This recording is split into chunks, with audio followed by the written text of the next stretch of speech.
Good evening, Tom the Humble Geek here, and welcome to Humble Grape's Book Review Corner. Yes, in a weird departure, rather than talk about wine tonight, I'm going to talk to you about books. Well, at least for a little bit anyway. Starting off with this book, Under the Frog by Tibor Fischer. This is one of my all-time favourite books. It's an absolutely hilarious one. If you haven't read it, I highly recommend you do so. How someone manages to make the Hungarian Revolution sound so comedic, I have no idea. One of the reasons that I fell in love with this book is that not only is it just a work of literary genius, but also it has this fantastic quote in it. They have a character in the book is a sadistic basketball player, and during the story he says, "They say you shouldn't judge a book by its cover, but as far as I'm concerned, that's exactly what it's there for."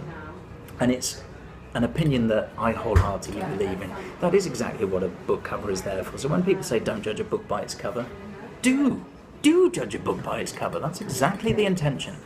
And that was what led me to read this book, because I rather like the cover, rather like the font grabbed my attention, which is exactly what it was supposed to do, because this is a book by a lady called Sarah Hindman, and she is a graphic designer who has written a book all about how the font you read on something can influence your decision making, your perception of how something tastes, and whether you buy something.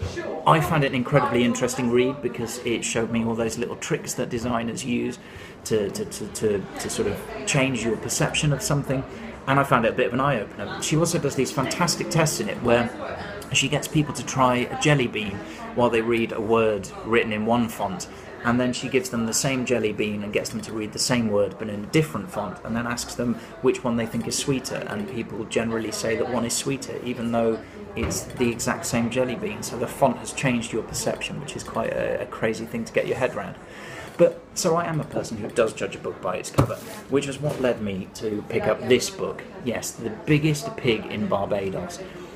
It's a cracking name, it's a cracking cover, it's a really funny but incredibly weird book.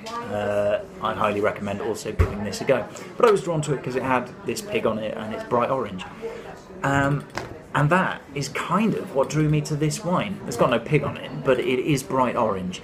And it's got a lot of retro cool. It's basically Don Draper in a bottle.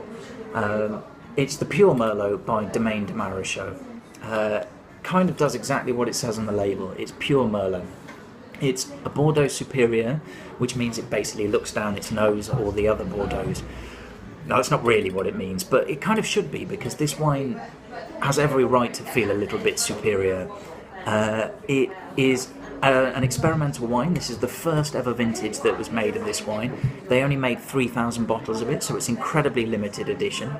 It uses no oak whatsoever, so there's no oak to mask any of the flavours in there, nothing to bolster the Merlot flavour. It's just pure Merlot, no oak. And it uses incredibly low sulphur. So if you're someone who gets headaches with sulphur, or you just want to avoid the chemicals in wine a little bit, then give this one a go.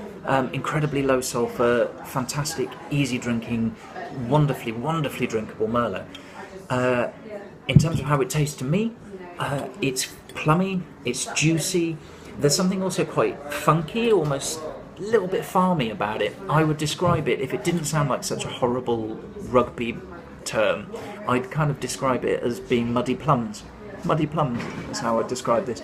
Wonderful drinking, though. Just give it a go.